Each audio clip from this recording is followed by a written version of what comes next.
be like, can we 86 the rain as we go into the weekend, good. right? That's like, good. let's 86 it here. Though we do need it. Miami, as Jordan was alluding to, doesn't. We're some 10 inches above average. The same in West Palm. I think we're 7 some odd inches above average. And these areas will get it. Now, the Space Coast to Central Florida, our rainfall totals are basically just at average, some a little above, some a little bit below that. But we really need it from the Tampa Bay area all the way down, really kind of towards Alligator Alley, just past Alligator Alley and into the panhandle of Florida. And that's what we're getting at this morning. Look at this huge surge of moisture in between Tally and Pensacola. And all of this juicy atmosphere that we have in place is going to get squeezed by not only our boundary that we have here, but we also have just some energy in the atmosphere. And it's not a lot. It's not well defined where you see the blues and the greens, kind of this smattering right here. But it's enough to squeeze out the moisture from the atmosphere, and not to mention the daytime heating. Our heat advisories have been above 100 into South Florida. And then the winds. Yes, the stronger winds are to our north, but we're still seeing the winds coming off the Gulf, moving from west to east, and we will get some of those stronger winds to enhance the showers as we head a little bit later in the week. And it doesn't really move because this high just pins us down, and we can't really get everything moving out of here. So we still see the rain. We do have special marine warnings here, Port St. Joe, Apalachicola over towards the St. Mark's area. The Keys, we're starting to see just those clouds into Key West, a lot of lightning offshore. And as we head through the day, you'll notice the overall flow is from west to east, but we're getting kind of a southerly flow, bringing some of that moisture up here into South Florida too. So it's going to be cloudy, it's going to be wet. There's going to be the possibility of flooding all the way into the weekend. Even though we have that sandy soil, you still can get flooding because those downpours, the rainfall rates are so intense. But it does usually drain fairly quickly once it stops raining. But Jim, all the way into the weekend. Can't stop, won't stop. Yeah, and so hopefully we'll make it. Welcome back to Powder, everybody. This is your home for the latest news in climate change and sustainability. I'm Jordan Steele. And I'm Steph Abrams. Let's get into our favorites, hot topics. All right.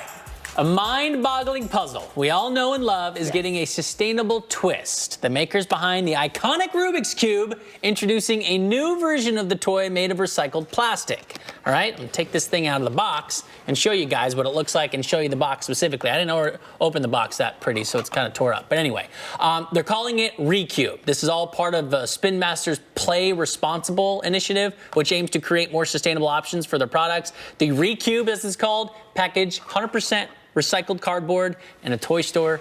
Is that available at a toy store near you? I want to say the plastic's recycled as well, but this is 100% recycled cardboard. Yeah. Which is cool. And then, of course, I solved it. Jordan solved it, so that's why it's all, and perfectly. Because they don't come like this. Everyone knows that. Everyone knows that. They come mixed up, and I just was real quick like, oh, there we go. So Jordan, apparently, if anyone has any tips, hit us up on social media and let him know, because he claims that he cannot. I can't figure it out. He can't figure it out. You've watched YouTube videos. Here's what I know. You're supposed to create the cross on each side, right? Okay. So you do the, whatever color, and you get the one on top, one on bottom, one on left, one right. You start there. Okay. And then from there, you're supposed to work on your corners. But I can't even figure out the cross. I can't get all 4 sides on the cross. So. And the world record is just over 3 seconds. 3.6 or something ridiculous. Something absurd where they pick it up. Good job. For anyone who can bust these out, you guys are 3 steps ahead of me. And they've got ones that are even bigger. They got the 4x4, the 6x6. My nephew's into it. He goes to the competitions. They have triangles now. Yes, they have triangles. He has one of those. And there's a pad. I got him for one of the holidays, like the pad. We had to hit the time and start and hit the thing. Yeah, I got one of those too. Oh, you do? I just hit it just to see how, because I can't do this. And it just keeps going. It stops running after a while because Jordan never hits it after that. Anyway. All right, on to hot topic number 2. Jumping into a body of water is a perfect way to beat the heat, right? And while New Yorkers are surrounded by rivers, they aren't jumping in at the chance. They are jumping in, I should say, at the chance to dive in until now. It's just unquote natural river that's trying to get clean with the filter. Well, I'm going to have to say that there was a triathlon when I lived in New York, and you swam in the Hudson. And really? I didn't do it. Were there any stories of people getting sick after that you were aware of? I mean, I have no idea. I didn't follow it, but I was just like, But we did just see dolphins in the Hudson coming back. Or they were in the East River, one of those. It was one of them. During COVID, when less people were out, and they were out there swimming. Getting cleaner. Hopefully, that's the idea, right? Or you just put all these pools, and then you have like a zillion pods. You belong. Oh, like my pod is the number one. I'll meet you at the pool. What kind of filter do you have? Yeah. Well, my water's cleaner than yours. All right, topic number 3 here. You know what's annoying? Oh, yes. When you buy something that's wrapped in plastic. Oh, that's not what I was thinking, but yes. Oh, were you saying me? And then, of course, it's shipped to you, and then you have even more more plastic, plastic, yeah. and then it's all covered in plastic, and then you can't recycle it all. So I used to bring them back to my store. I'm not going to go with name. They could recycle. They would take the peanuts and use them again. That's awesome. Now, I don't have too many peanuts that come in, but when they do, I have a big bag that I keep them in, and I keep it in the basement. So if I'm shipping. Yeah, then you can just use them. Look at that. But anyway, let's recycle more. That's all.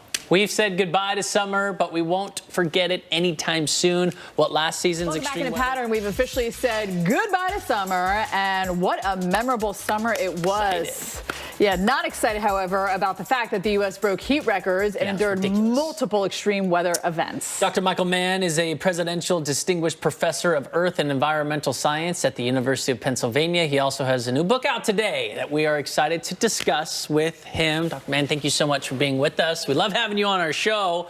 We want to start with those summer extremes that Stephanie was talking about. Record high temperatures, warmest this, warmest that, warmest overnight lows. There were so many records we went through here at the Weather Channel. So kind of break down what is happening. Why are we getting all these records? And not just here in the U.S. We're seeing them over in Europe and other parts of the globe, too. This is cueing into people. Do you think that these extreme events happening more and more are actually helping people understand how climate change is actually impacting their lives and will continue to do so?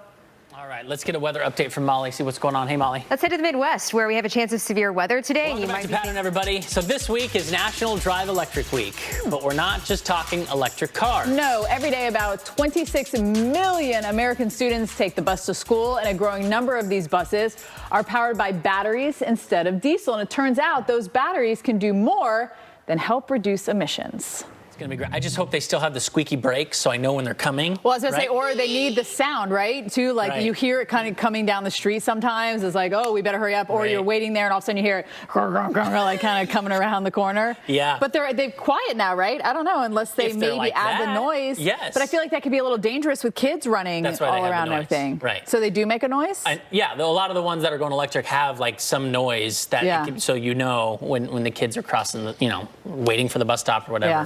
But it's always interesting because my kids take the bus right now and they're like, Dad, back in your day, right? The bus didn't even have air conditioning. And I'm like, no, we had to take the windows and try to jimmy them down. If you could get them down. If you could get them down. It was so hard. Who came up with that mechanism? I was always the last one on the bus, and so I always got the seat that the window didn't open. Didn't open. I know, I right? hate it. Summer in Georgia, not Or how about the seat with the hump where the tire was? Oh, that's right. I you forgot could sit about like that. this with your backpack on your lap. You were on the same page. Clearly, we were not first on the bus. At the bus. We need it. It's like good and bad. Yeah, on the West Coast where they're only going to get half of what they're going to get on the East Coast. Molly, thank you. Appreciate it. All right, here's what's coming up tomorrow on Pattern. Do it here. Foundation. Coming up next is Woo TV. I saw Alex. Did you see anyone else in studio? I heard Alex. Just Alex, yeah.